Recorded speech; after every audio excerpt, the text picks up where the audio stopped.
Bonjour à tous, aujourd'hui je vais vous expliquer comment déplacer un objet en VBA, mais pas seulement, je vais vous expliquer comment le déplacer à une vitesse déterminée.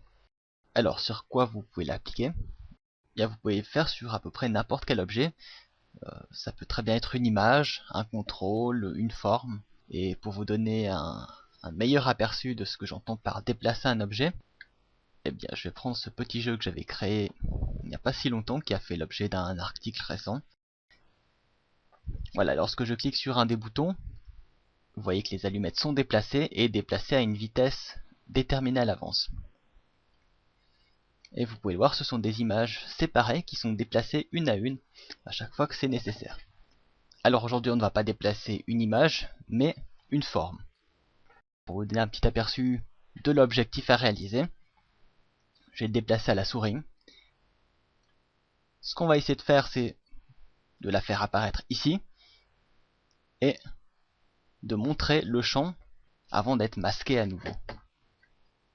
Alors le point de départ est cette macro qui nous dit si le champ de recherche est vide, eh bien il va afficher la boîte de dialogue avec le message vide, sinon les instructions normales. Alors ce qui va nous intéresser ici, c'est justement de remplacer cette boîte de dialogue par la flèche qui vient montrer le champ. La première étape va être de déplacer cette flèche à son point de départ, c'est-à-dire à peu près ici. Alors je vais déjà le faire manuellement. Et maintenant, ce que j'ai besoin de savoir, c'est sa position. Alors la propriété qui nous intéresse est la même que les contrôles que vous pouvez avoir sur un user form, c'est-à-dire la propriété left. Alors si je déplace ce contrôle vers la gauche, eh bien vous pouvez le voir, c'est la propriété left qui change. Voilà. Et maintenant, si je déplace l'objet vers le haut, c'est la propriété top qui est modifiée. Alors la propriété left, c'est la distance entre le bord gauche et l'objet. La propriété top, c'est la distance entre le bord supérieur et le sommet de la fenêtre. Donc maintenant, pour connaître cette valeur, eh bien c'est pas très compliqué. Alors je vais placer précisément l'objet où j'ai envie qu'il soit. Et je vais demander de m'afficher ses propriétés. Je vais créer une macro test.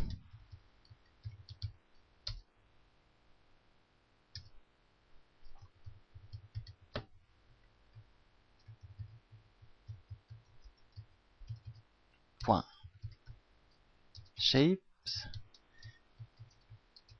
Le nom de l'objet, ici, c'est flèche.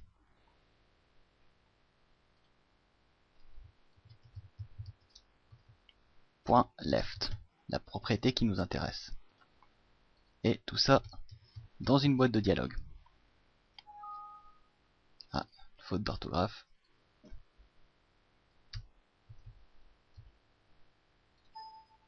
Voilà, on a la valeur left.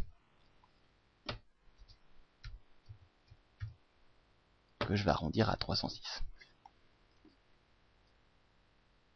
Maintenant pour la valeur top, même principe,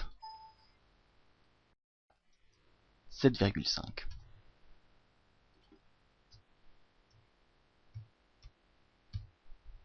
Ce qu'on va faire maintenant, c'est entrer ça à la place de la boîte de dialogue. .top égale 7.5. Et la même chose pour left égale 306. Donc ce qui va se passer, c'est que si je déplace cet objet, avec ces deux lignes de code, il va se replacer immédiatement au bon endroit. Donc ce qui m'intéresse maintenant, c'est de connaître la position de la flèche quand elle est ici. Alors inutile de rechercher à nouveau la propriété top, puisqu'elle n'a pas changé. C'est cette fois la propriété left.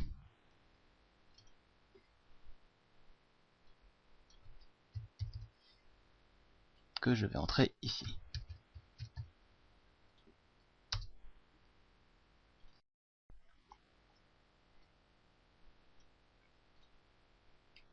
Maintenant, la flèche se met à cette position-là. Le problème, c'est qu'on n'a pas vu faire ce déplacement-là.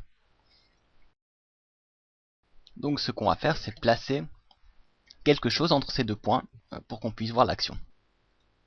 Alors pour faire tout ça, je vais commencer par créer une variable que je vais appeler timer avant égale timer. Donc il va enregistrer le nombre de secondes avec les fractions à ce moment-là. Je vais ensuite enregistrer le nombre de secondes d'attente. Alors je vais appeler ma variable seconde égale, allez, pour cet exemple on va prendre 2 secondes. Voilà. Et ensuite créer une boucle do while timer, vous allez comprendre, est plus petit que timer avant plus seconde. Et loop. Alors, à quoi sert cette boucle? Eh bien, l'objectif, c'est que cette boucle tourne tant que timer, donc le nombre de secondes du moment, est plus petit que le timer enregistré ici, plus le nombre de secondes qui nous intéresse. Ce qui signifie que tant que les 2 secondes ne sont pas écoulées, eh bien ça va tourner en boucle. Et pour obtenir un affichage correct, il faut encore ajouter do event. Voilà. Maintenant il ne reste plus qu'à tester cette petite macro. Alors, c'est parti. Et vous voyez qu'au bout de 2 secondes, elle s'est déplacée correctement. Maintenant si on fait la même chose avec 0,5 secondes, ça marche également. On a pu voir que l'objet était sélectionné. C'est pas très esthétique. Donc une solution simple consiste à changer de sélection. Par exemple, juste après l'avoir déplacé, on sélectionne la cellule A1.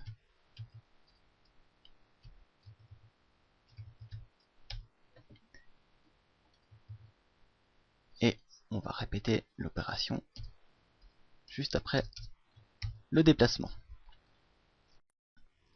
Alors, nouveau test. Voilà, vous pouvez voir qu'on se rapproche gentiment de l'objectif. La prochaine étape va être de déplacer la flèche, pas d'un coup ici, mais de la déplacer à une vitesse précise. Pour faire ça, on va avoir besoin d'une boucle. Mais d'abord, je vais calculer la différence entre la valeur left ici et celle-ci. En arrondissant, j'obtiens une valeur de 117. Alors je vais créer une boucle for égale i égale 1 to 117 et à la fin next. Pour la durée en secondes, on peut la sortir de la boucle puisqu'elle ne va pas changer.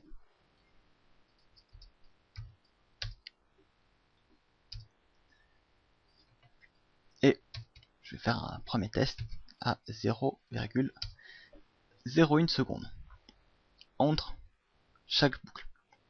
Donc ce qui va se passer ici, c'est que on va partir de 306 moins la valeur de i. Alors rien de tel qu'un petit test.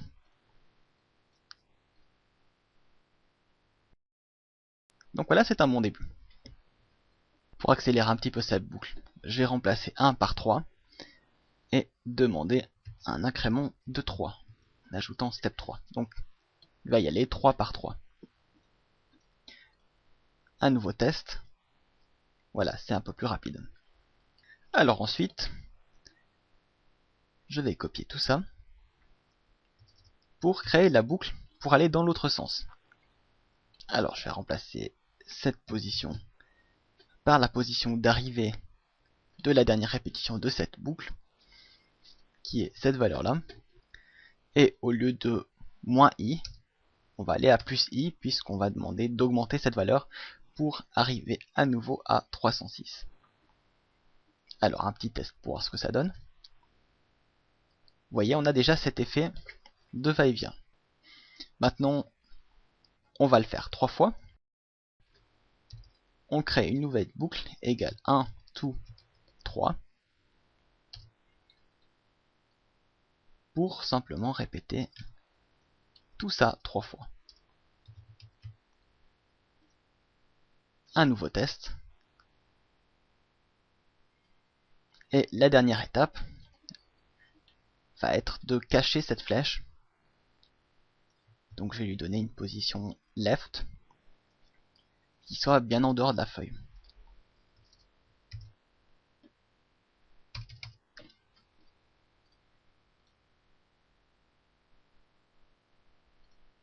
Donc maintenant, vous avez votre champ.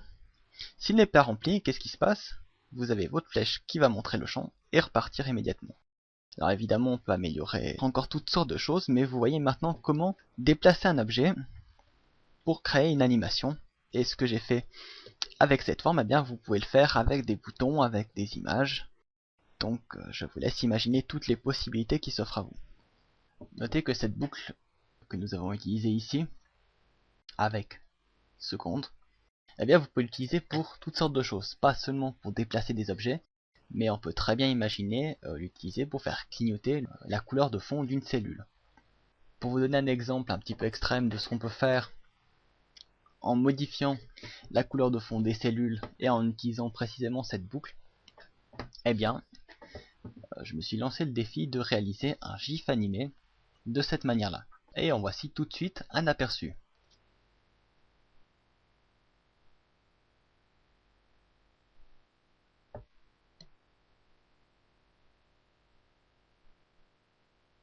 Donc comme je vous le disais, c'est un exemple un peu extrême de la modification de la couleur de fond des cellules à une vitesse déterminée en utilisant justement la boucle que je vous ai expliquée. Là, si j'agrandis à 400%, vous pouvez voir qu'en fait ce sont des cellules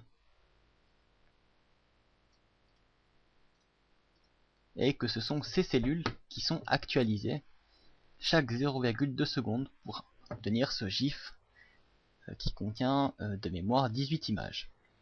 Si vous avez envie de tester par vous-même cette petite application ou avoir accès au code source, eh bien je vous l'offrirai dans le prochain article qui paraîtra dans quelques jours.